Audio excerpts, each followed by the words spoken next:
How to fix verifying update on iPhone. If your iPhone is stuck on verifying update, then to solve this issue, this video is for you. First of all, try to do force restart on your phone.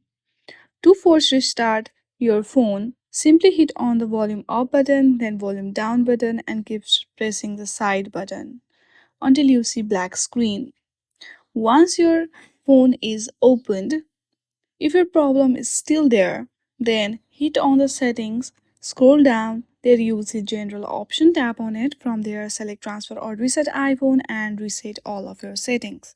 Once you do that, your issue will be solved.